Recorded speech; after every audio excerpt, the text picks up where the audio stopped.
I don't think anybody would remotely question Keir Starmer's intention, integrity, and vision to treat smugglers and traffickers like terrorists.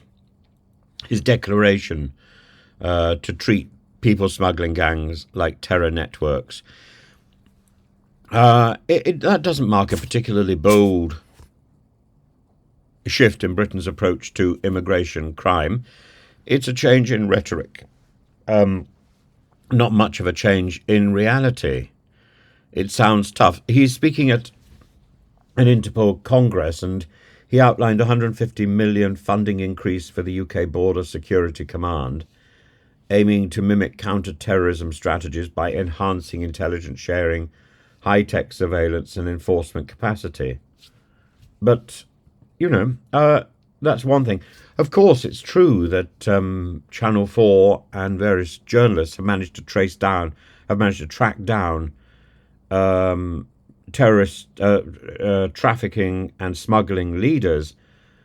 But getting them to Britain to be treated like terrorists, that's a different matter, isn't it? And pinning the crime on them is a different matter.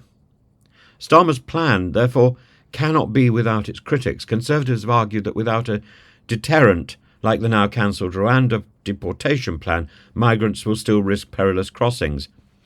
That's the absurdity of the Conservative position.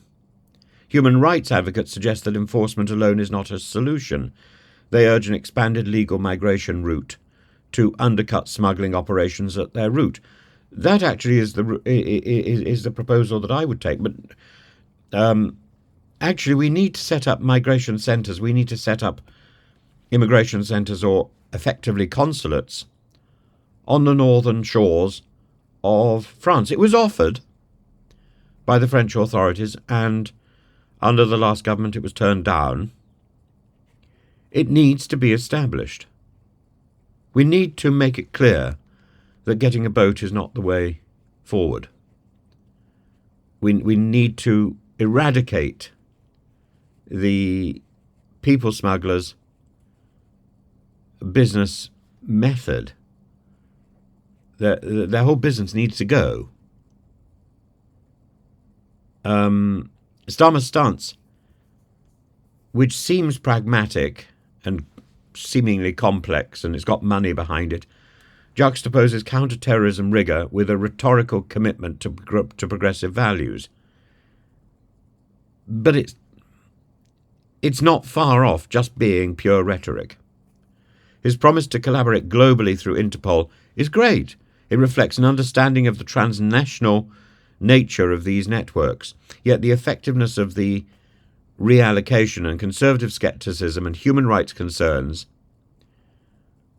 remains to be seen. I don't think this is anything more than posturing, frankly, and I'm sorry about that, because there's an opportunity to do something.